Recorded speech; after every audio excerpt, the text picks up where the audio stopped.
BJP की पहली सूची में हुई गड़बड़, पार्टी की हुई बड़ी फजियत।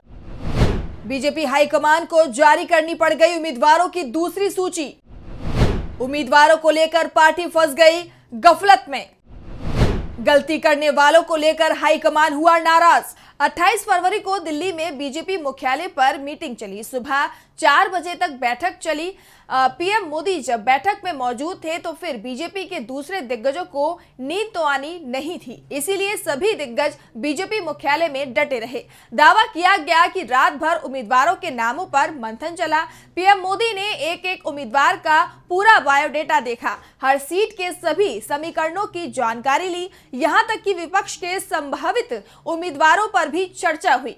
इसके बाद पार्टी ने उम्मीदवारों के नाम तय किए। कई राज्यों में तो सभी सीटों पर उम्मीदवारों के नाम तय हो गए हैं, तो कुछ राज्यों में सहयोगी दलों को भी दी जाने वाली सीटों को छोड़कर बाकी के नाम तय कर दिए गए, तो कहीं अधिकांश सीटों पर नाम तय हुए, कुछ छोड़ दिए गए। दरअसल चर्चा चल रही है कि बीजेपी की नजर विपक्षी दलों के मजबूत जनाधार वाले नेताओं पर है।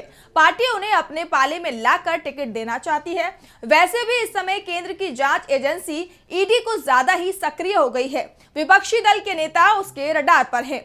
धड़ाधड़ छापे पड़ रहे हैं। डर के चलते कई नेता बीजेपी में शामिल भी हो रहे हैं। विपक्षी दल के नेता तो ये दावा लगातार कर रहे हैं कि मोदी सरकार ईडी की मदद से विपक्षी दलों को तोड़ रही है, लेकिन फिलहाल बात हम बीजेपी की लिस्ट की कर रहे हैं, जिससे बनाने में पार्टी ने बहुत एहतियात बरती है, लेकिन फिर भी चूक हो गई। कहावत है कि सावधानी हटी दुर्घटना घटी।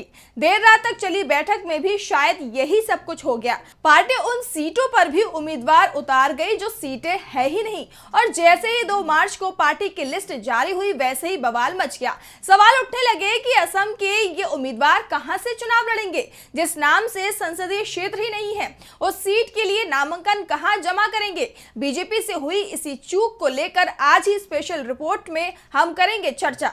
नमस्कार, मैं मानसी। तो शुरू करते हैं बीजेपी की चूक की, जिससे गड़बड़ा गया उसका गणित। असम की 14 में से 11 सीटों पर बीजेपी ने उम्मीदवार किए घोषित। बीजेपी उम्मीदवारों को लेकर बड़ी गड़बड़ी आई सामने। कई सीट हो गई समाप्त, लेकिन बीजेपी ने उतार दिए उम्मीदवार। राज्य की 3 सीटों पर लड़ेंगे बीजेपी के सहयोगी। असम में लोकसभा की 14 सीटें हैं, इसमें से बीजेपी ने 3 सीटें अपने सहयोगी दलों के लिए छोड़ दी हैं। 11 पर बीजेपी चुनाव लड़ रही है। बीजेपी ने 2 मार्च को अपने जिन 195 उम्मीदवारों के नामों का ऐलान किया था, उसमें 11 उम्मीदवार असम से थे, यानी पार्टी की तरफ से असम के लिए अपने सभी उम्मीदवारों के नामों का ऐलान कर दिया गया। लेकिन जैसे ही ये लिस्ट जारी हुई, बवाल मच गया। सवाल उठे कि उम्मीदवार चुनाव कैसे लड़ेंगे। पार्टी की सूची जारी होते ही बवाल मच गया। असम बीजेपी के नेता खुद हैरान थे, तो विपक्ष ने भी बीजेपी को घेर लिया। दरअसल असम की लोकसभा और विधानसभा सीटों के लिए नए सिरे से परिसीमन किया गया था, जिसके बाद कई संसदीय सीटों के नाम बदल गए, तो कई की पहचान बदल गई। सामान्य सीट आरक्षित हो गई और आरक्षित सीट सामान्य वर्ग में चली गई। लेकिन बीजेपी ने पुराने संसदीय क्षेत्रों के आधार पर ही उम्मीदवार घोषित कर दिए, और जब बीजेपी की लिस्ट आई तो पार्टी सवालों में घिर गई।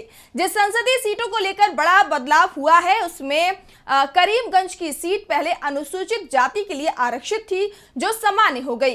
ऑटोनोमस जिला जो जनजातीय वर्ग के लिए आरक्षित थे, उसका नाम दीफू हो गया, जबकि सिलचर की सीट पहले सामान्य थी, वो अनुसूचित जाति के लिए आरक्षित हो गई। मंगलदोई सीट का नाम बदलकर अब दारंग उदालगुरी हो गया। तेजपुर का नाम सोनितपुर हो गया।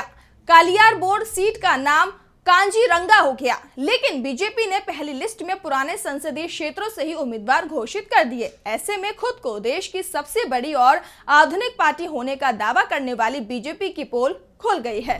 सीटों के नाम में गड़बड़ी पर बीजेपी नहीं दे पा रही जवाब। बीजेपी राज में ही हुआ है सीटों का परिसीमन। असम के सीएम को माना जाता है पूर्वोत्तर में बीजेपी का चाणक्य। दिल्ली की बैठक में पूरे समय मौजूद रहे थे हिमंता। असम की सीटों में हुई ये गड़बड़ी बता रही है कि पार्टी ने पूरी तरह से चुनाव की तैयारी नहीं की है। बीजेपी लोकसभा चुनाव की तैयारी पर कम, विपक्ष में सेंधमारी पर ज्यादा ध्यान दे रही है। वैसे इसका असर भी दिखाई दे रहा है। कम से कम टीवी चैनलों पर रोज विपक्ष के किसी न किसी नेता के इस्तीफे की खबर जरूर आ जाती है और शायद विपक्ष के नेताओं को तोड़ने के चक्कर में बीजेपी खुद इस बात का ध्यान नहीं रख पाई कि किस पार्टी से उम्मीदवार उतारना है और कहां से नहीं।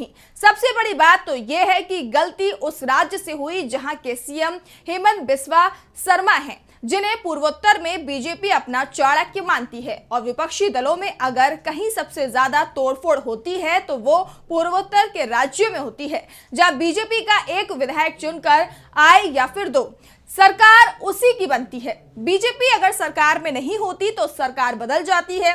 आज ही इस दल बदल और तोड़फोड़ की राजनीति के चलते बीजेपी ने पूरे पूर्वोत्तर में अपनी या सहयोगियों के साथ सरकार बना ली है। दूसरी दलों की तोड़फोड़ पर ध्यान देने के चलते हेमंता बिस्वा शर्मा की ये भूल गए कि उनके राज्य में कौन कौन सी सीटों का अस्तित्व ही समाप्त हो चुका है और जब लिस्ट सामने आ गई और सवाल उठने लगे तो बीजेपी नेताओं से इसे लेकर जवाब नहीं निकल रहा था।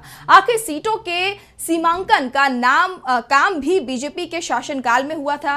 पूरा काम डबल इंजन की सरकार ने कराया था और ये डबल इंजन उम्मीदवारों के नामों का ऐलान करते समय फेल हो गया।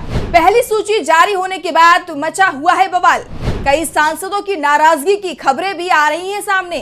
असम को लेकर हुई गड़बड़ी पर फंस गई पार्टी। नई सिरे से जारी करनी पड़ रही है उम्मीदवारों की सूची।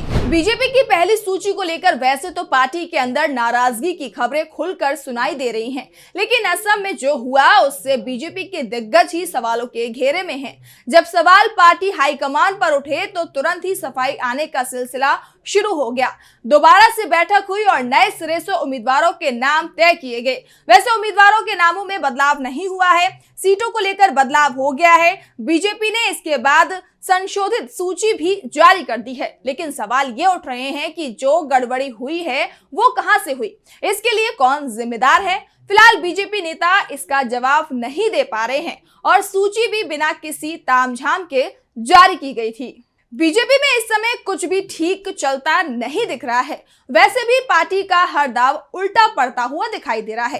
पार्टी की कोशिश थी कि उम्मीदवारों के नाम जल्दी घोषित कर इंडिया गठबंधन पर लीड बना ली जाए, लेकिन ये पैंतरा उल्टा पड़ता दिख रहा है, क्योंकि उम्मीदवारों के नाम जारी होने के बाद पार्टी को प्रचार की जगह सवालों के जवाब देने पड़ रहे हैं, उम्मीदवार बदलने पड़ रहे हैं, लिस्ट में संशोधन करना पड़ रहा है। इसके बाद सवाल उठ रहे हैं कि जब पार्टी चुनाव लड़ने की तैयारी ही ढंग से नहीं कर रही है तो विपक्ष के मजबूत इंडिया गठबंधन का मुकाबला वो कैसे कर पाएगी।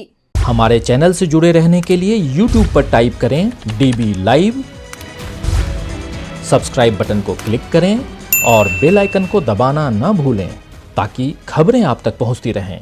देखते रहिए DB लाइव, क्योंकि यहाँ हैं खबरें लगातार।